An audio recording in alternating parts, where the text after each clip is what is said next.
अस्सलाम वालेकुम। आज हमारी सेकंड क्लास है एडोबी प्रीमियर प्रो की। आज हम देखते हैं कि हम अपने वर्क स्पेस को मज़ीद कितना कस्टमाइज़ कर सकते हैं। जैसे मिसाल के तौर पे आपके पास, आप समझते हैं कि मेरे पास ये वाला हिस्सा थोड़ा सा छोटा है, मैं चाहता हूँ कि इसको थोड़ा सा बड़ा करूँ। ठीक है, आप थोड़ा सा इस लाइन के करीब आए तो ये हमारे पास जो कर्सर है उसने हमें इंडिकेट कर दिया है कि हमारे पास लेफ़्ट साइड से भी और राइट साइड से भी स्ट्रेच करने का ऑप्शन है, यानी कि मूव करने का ऑप्शन है। अब मैं इसको यहाँ से क्लिक करके ड्रैग करता हूँ राइट साइड पे, तो आप देख रहे हैं कि ये मज़ीद एक्सपेंड हो रहा है। अब यहाँ से अपना वर्क स्पेस एक्सपेंड कर सकते हैं। जैसे हमारी प्रोग्राम विंडो है, आप चाह रहे हैं कि इसको थोड़ा और बड़ा करूं ताकि मज़ीद जो मेरा जो व्यू है वो मुझे मज़ीद क्लियर नज़र आए। क्योंकि जब आप छोटी स्क्रीन पर वर्किंग करते हैं, जैसे आपका लैपटॉप हो गया, तो उसका जो वर्क स्पेस का जो एरिया होता है वो बहुत ही छोटा होता है, क्योंकि वो स्क्रीन छोटी होती है। तो ये चीज़ें बिल्कुल ही यानी कि कंप्रेस हुई होती है। तो हम फिर इसी तरीके से यहाँ से इसको यहाँ से एक्सपेंड करते हैं। ठीक है, आप जितना आप इसे पीछे को लेके जाएंगे, कंप्रेस करेंगे, तो आप देख रहे हैं कि जो हमारे पास जो ऑप्शन है ऊपर वाले वो भी यानी कि गायब हो रहे हैं। जिस तरह आप इसे आगे लेके जाएंगे तो वो ऑप्शन हमारे अपने दोबारा वापस आ गए। इसी तरह आप इसे और बड़ा कर सकते हैं, ये छोटा कर। अगर तो आपके पास स्क्रीन नॉर्मल है, कच्ची है, तो इसको फिर इसी तरह रहने दीजिएगा। अच्छा,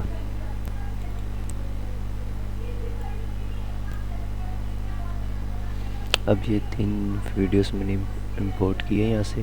ठीक है, और मैं पहले एक सीक्वेंस क्रिएट कर देता हूँ 1920 बाई 1080 का। 1080 ओके, 1920 बाई 1080 का मैं डाल देता हूँ 30 FPS के साथ। ठीक है, फॉर हमारी यूट्यूब वीडियोस की। ठीक है, यहाँ से मैंने इसको सेव भी कर देता हूँ YT के नाम से, ऑलरेडी है। ओके, तो हमारी ये सीक्वेंस क्रिएट हो गई है। ठीक है, थोड़ा सा मैंने चलिए, ठीक हो गया। अच्छा, एक और चीज़, अगर आपने किसी भी पोर्शन को स्पेसिफिकली जूम करना हो, ठीक है, तो आपने क्या करना है, आपके पास एक बटन होता है टैब के ऊपर और स्केप के नीचे। ठीक है, कीबोर्ड पे ये आपको शो हो रहा है। ठीक है, जैसे आप यहाँ पे क्लिक करके ये वाला बटन दबाएंगे, ये तो मेरे पास ये जूम हो गया। ठीक है, अब यहाँ से अब मैं प्ले करके, ठीक है,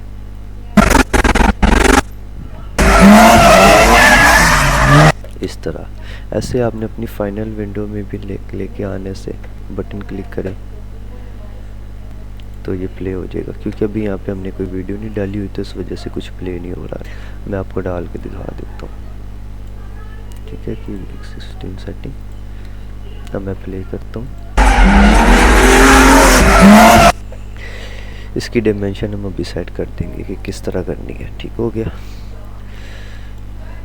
अच्छा, और इससे भी आप कर सकते हैं और इससे भी आप स्पेसिफिकली कर सकते हैं। ठीक है, लेकिन अगर आपको फुल विंडो डिस्प्ले चाहिए तो हमारे पास एक ऑप्शन होता है, कंट्रोल को दबा के आपने ये बटन प्रेस करना है। ठीक है, उसके बाद फिर आप इसे क्लिक करें तो हमारे पास फुल विंडो आ गई इसकी। अब मैं इसको करूँगा, फुल विंडो आ गई मेरे पास इसकी। ठीक है, तो ये हिसाब किताब है इसका। अच्छा, उसके बाद हमने अपनी एक सीक्वेंस क्रिएट की है। ठीक है, उसके बाद मैं इसको डबल क्लिक करके इसका थोड़ा सा पोर्शन लेता हूँ यहाँ से, यहाँ तक ओ दबाया मैंने। ठीक है, इसकी ऑडियो और वीडियो मैंने दोनों ले लिए। और ये क्या चीज़ है, इसे छोड़ के यहाँ से मैं इसको लेता हूँ यहाँ तक। ठीक है, इसके साथ हमारा ऑडियो नहीं है। और फिर उसके बाद फिर मैं इसको इतना लेके सॉरी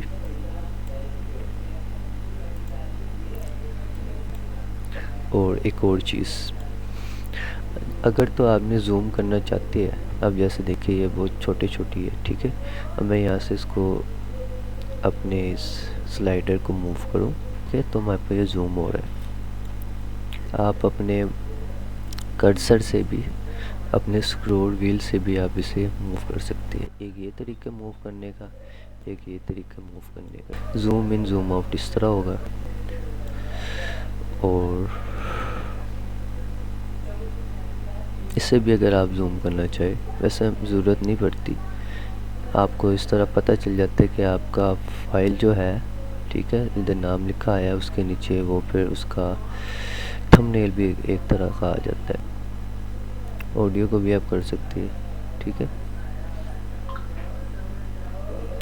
यहाँ सब देख सकते हैं कि वो ऑडियो का जो लेवल है वो कहाँ जाके हाई हो रहा है, कहाँ जाके लो हो रहा है, ठीक है। इसको ऑडियो की हम डिटेल में क्लास करेंगे, अभी मैं इसको छेड़ नहीं रहा। तो उसके बाद फिर मैं छोटा सा आपको इसको पहले अनलिंक करूँ। यहाँ से अनलिंक से हमारे पास ये वीडियो का जो साउंड था ये अलग हो गया। अब हम इसे अलग अलग कस्टमाइज़ कर सकते हैं। अच्छा, ऑडियो को मैंने क्लिक किया, इफ़ेक्ट कंट्रोल पे जो इसकी जो प्रॉपर्टीज़ खुलती है, इसको हम छेड़ेंगे जब हमारा ऑडियो की एक प्रॉपर क्लास होगी। अभी मैं आपको सिंपल सा एक ऑडियो क्लिप मिक्सर की तरफ लेके जा रहा हूँ। इससे क्या होगा आपको बताता हूँ। पहले यहाँ से लेके यहाँ तक आपको उसकी ओरिजिनल वॉइस सुनाता हूँ, ओरिजिनल साउंड सुनाता हूँ कि इसका है कैसा। अब बेसिकली बाज़ दफ़ा हमारे पास ये होता है कि आपकी वीडियो तो बहुत परफेक्ट बन जाती है, लेकिन जो ऑडियो होती है ना वो बहुत बहुत बहुत यानी कि स्लो होती है, ठीक है। तो जिसकी वजह से कुछ मोबाइल फ़ोन होते हैं या कुछ लैपटॉप्स होते हैं, उनमें भी एक लिमिट तक ही आवाज़ यानी कि आती है हमें, ठीक है। तो उसको हम चाहते हैं कि वो मसला ही ना आए, ठीक है। अगर हमारी अब ये फ़र्ज़ करें ये लो में हमारी रिकॉर्ड हुई है, तो हम क्या करें, ठीक है। इसका सिंपल सा हल ये है कि इसे क्लिक करें और हमारे पास ये स्लाइडर है यहाँ पे, ठीक है, वॉल्यूम का। अब मैं इसे अप करूँ, यहाँ पे 4.6 पे ले गया। अब आप इसकी आवाज़ सुनेंगे, इसमें FX भी लिखा आ चुका है। FX का यानी कि मतलब हो गया कि इसमें एडिटिंग हो चुकी है। अब मैं यहाँ से प्ले करूँगा, फ़र्क देखा होगा आपने। ओरिजिनल से हमें बहुत ज़्यादा एक्सटेंड किया है, ठीक है। और मज़े की बात, इसमें हमारी वॉइस फटती नहीं है, वॉइस कभी नहीं फटेगी। वॉइस ऊंची होगी, वॉल्यूम आपका ऊंचा होगा, लेकिन आपका कभी भी साउंड फटेगा नहीं, ठीक है। आपको मैं और थोड़ा सा हाई करके दिखा दूं ताकि आपको और थोड़ा सा पता चल जाए, ठीक है। अब मैं इसको लो पे लेके आऊँ, साउंड आपका फटा नहीं है, चाहे आप फुल हाई पे लेके जाए, ठीक है, मीडियम पे लेके जाए। बस इससे ये होगा कि आपकी जो एक वो जो थोड़ी सी जो मेन चीज़ जो आपका जो साउंड होगा वो हमेशा आपको क्लियर होगा, ठीक है। अगर तो आपकी किसी वीडियो का साउंड बहुत ही ज़्यादा हाई है, तो आप वही बात है, ऑडियो के लिए मिक्सर पे जाके आप इसे लो करें, ठीक है, और आपकी फिर एक परफेक्ट वीडियो बन जाएगी, ठीक है। तो ये बहुत अहम चीज़ है, ठीक है। बाकी मज़ीद हम ऑडियो का एक अलहदा से लेक्चर रखेंगे, उसमें हम सब कुछ करेंगे ऑडियो से रिलेटेड। उसमें एडिटिंग क्या है, इफेक्ट्स क्या है, जो भी उसके हिसाब किताब है, ट्रांजिशन भी लगती है, बहुत मज़ेदार लगती है, सीखेंगे हम, ठीक है। अच्छा, उसके बाद फिर हम आते हैं अपने ये टूल बार की तरफ। एडोबी के जो टूल बार होता है उसमें सबसे पहले सिलेक्शन टूल आपको हर जगह नज़र आएगा, हाँ। अच्छा, सबसे पहले हमारा जो सिलेक्शन टूल है वो बाय डिफ़ॉल्ट ऑन रहता है। सिलेक्शन से जस्ट आप क्लिक करके उस चीज़ को कस्टमाइज़ कर सकते हैं, ठीक है। उसकी प्रॉपर्टीज़ को क्लिक करके, ठीक है। अब उसकी प्रॉपर्टीज़ में जा सकते हैं, उस स्पेसिफिक वीडियो ऑडियो को क्लिक करके हमारे पास फिर आ जाता है track select forward tool. Track select forward tool से ये होता है कि अब जब हम अपनी कॉम्प्लिकेटेड एडिटिंग पे आ जाते हैं हमारे पास बहुत ज़्यादा यहाँ पे डाटा इकट्ठा हुआ होता है। तो अब बाज़ दफ़ा इस तरह होता है कि अब हमने एक ही लाइन को ना एक ही लाइन को हमने सेलेक्ट करना पड़ता है, ठीक है। तो अब मैं पहले इसे क्लिक करूं, फिर शिफ्ट दबा के इसे क्लिक करूं, फिर शिफ्ट दबा के इसे क्लिक करूं, फिर इसे क्लिक करूं, इसे क्लिक करूं। ये हमारे पास इन लोगों ने इसलिए दिए क्योंकि मैं एक दफ़ा ट्रैक सेलेक्ट फॉरवर्ड टूल को क्लिक करूं तो मैं जहां से मुझे चाहिए, ठीक है, उस वीडियो पे मैं क्लिक करूंगा और ये इससे आगे जितनी भी वीडियोस होगी वो सबको वो सिलेक्ट कर लेगा। इससे हमारी एडिटिंग फास्ट होती है और हमारा टाइम वेस्ट नहीं होता, सेफ होता है। उसके बाद फिर हमारे पास इसके अंदर ही दूसरी ऑप्शन है ट्रैक सेलेक्ट बैकवर्ड टूल। ये इसका इन्वर्स है। मैं इसको क्लिक करूँगा तो यहाँ से लेके पीछे तक सारा सेलेक्ट हो जाएगी, ठीक है। यहाँ से सिलेक्ट करूँगा तो वो अनसेलेक्ट होके यहाँ से पीछे तक। फिर हमारे पास आता है रिपल एडिट टूल्स, इसे हम बाद में देखेंगे। रेज़र टूल को हम देखते हैं। रेज़र टूल से होता है कि आप अपनी वीडियो के सेक्शन बना सकते हैं, यानी कि उनमें कटिंग कर सकते हैं। पाँच दफ़ा होता है कि हमने एक ही वीडियो पे 2-3 इफ़ेक्ट्स लगाने होते हैं, ठीक है। तो हम पहले ये ऐसे कटिंग कर लेते हैं, ठीक हो गया। फिर हम ये जो हिस्सा हमारे पास, ये जो लाइनें आ गई हमारे पास दरमियान में, इस पे हम अपने वो इफ़ेक्ट्स वगैरह ट्रांजिशन लगाते हैं। वो कैसे लगाते हैं वो हम अपनी 3rd क्लास में पढ़ेंगे। अब मैं यहाँ पे लगा दूँ, यहाँ पे लगा दूँ। अब ये यानी कि वीडियो एक ही है लेकिन इसके सेक्शन अलग-अलग हो गया। आप इसको अपनी मर्ज़ी से किसी स्पेसिफिक एरिया को मूव भी कर सकते हैं। अच्छा, उसके बाद फिर हमारे पास आता है स्लिप टूल और स्लाइड टूल। ये भी हम रिपल के साथ देखेंगे, ठीक है। फिर हमारे पास आ गया पेन टूल। ये मास्किंग की क्लास है, इसको हम बाद में देखेंगे। इस पे हमारी पूरी एक क्लास होगी। फिर हमारे पास रेक्टेंगल टूल आ गया। रेक्टेंगल टूल आप स्पेसिफिकली इस टाइप की चीज़ें यूज़ करने में आप यूज़ कर सकते हैं। आपने देखा होगा जो न्यूज़ होती है उनमें यहाँ पे नीचे बॉटम पे इस तरह की एक लाइन बनी होती है, उसमें टेक्स्ट एनिमेट हो रहा होता है, ठीक है। तो हम इसलिए ज़्यादातर यहाँ पे रेक्टेंगल का यूज़ होता है और बाकी भी यूज़ होते हैं। जैसे जैसे हम एडिटिंग करेंगे उस तरीके से मैं बताऊँगा, ठीक है। इसके अंदर फिर हमारे पास एलिप्स टूल आ जाता है और पॉलीगॉन टूल आ जाते हैं। अगर आपने यहाँ पे कोई पॉइंट्स लिखे हुए हैं, ठीक है, उन पॉइंट्स के आपने बुलेट पॉइंट्स बनाने हैं तो आप यहाँ से सर्कल क्लियर करें, ठीक है। आप बिना शिफ्ट के करेंगे तो ये अपनी मर्ज़ी से फ्रीली ट्रांसफॉर्म होगा। अगर आप शिफ्ट दबा के करेंगे तो ये प्रमोशन पे होगा, ठीक है। उसके बाद फिर हमारे पास पॉलीगॉन है। बेसिकली ये यूज़ नहीं होता ज़्यादातर, लेकिन कभी कभी अगर आप चाहें तो आप कर सकते हैं। अब आप कह रहे होंगे कि ये पॉलीगॉन है लेकिन ट्रायंगल की बना है। अब अगर आपने इसे पॉलीगॉन ही बनाना है तो आप राइट साइड पे देखें, एसेंशियल ग्राफिक्स में हमारे पास यहाँ पे नंबर ऑफ साइड्स, इसकी 3 साइड है तो ये बाय डिफ़ॉल्ट ट्रायंगल बना है। इसकी मैं यहाँ से इंक्रीज जैसे करता रहूँगा 4, 5, 6, 7, 8, तो ये उस हिसाब से अपनी शेप बरकरार रखेगा। मिनिमम 3 है, ठीक है। मैक्सिमम फिर आपकी 50 है, 50 पे आपका सर्कल बन जाएगा। जैसे मैं इसे थोड़ा सा पीछे लेके आऊँगा तो हमारे सर्कल में कर्व्स बनते रहेंगे इस तरह करके।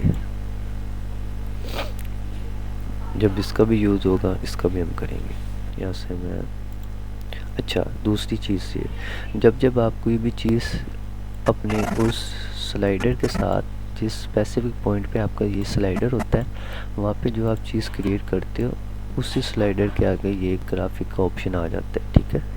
यानी कि इस हमारे शेप की हमारे ऑब्जेक्ट का एक लेयर बन जाती है, ठीक है। इससे मैं डिलीट करूँगा, इससे मैं डिलीट करूँगा, ठीक है।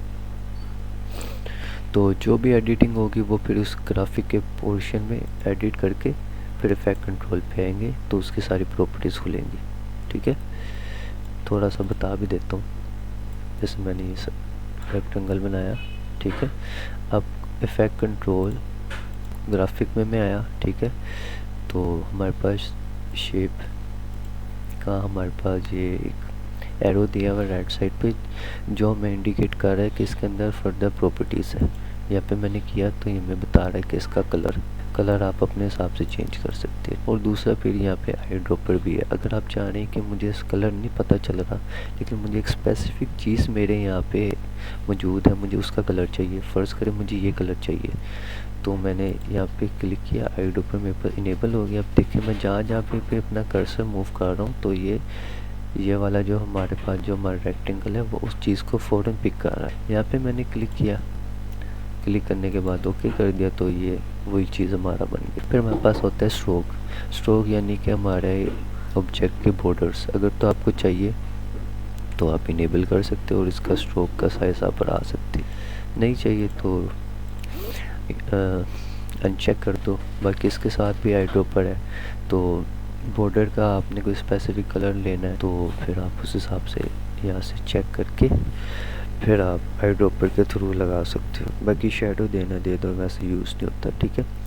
फिर हमारे पास कोई प्रॉपर्टीज आ जाती है, इसको मूव करना है, फिर छोटा बड़ा करना है इसको हिसाब से, रोटेट करना है, ओपेसिटी इसकी डाउन करनी है, इस तरह से। तो उसके बाद फिर हमारे पास आता है उस हैंड टूल से ये होता है कि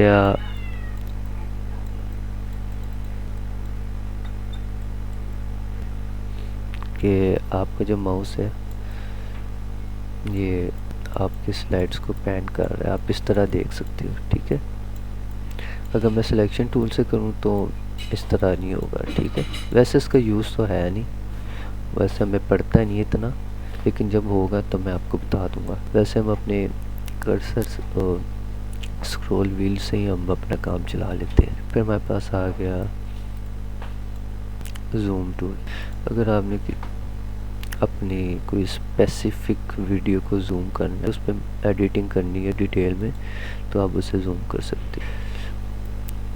ये एक ही चीज़ है जो मैंने आपको ऊपर बताई है, ठीक है। इससे इसका भी ज़्यादा यूज़ नहीं है। उसके बाद फिर हमारे पास आ गया टेक्स्ट टूल। टेक्स्ट की भी हम अलग से क्लास रखेंगे।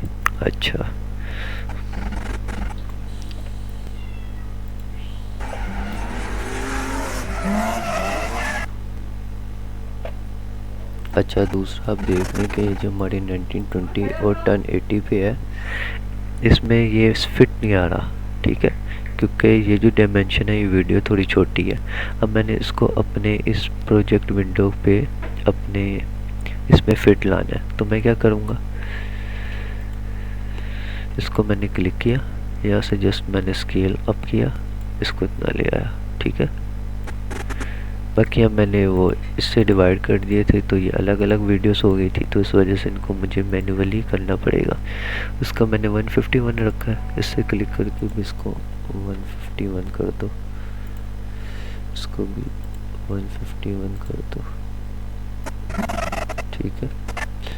तो ये हमारे पास है, इसको भी बड़ा करो, 311 311। ये वैसे हमारे पास, अब मैं इसे प्ले करूँ,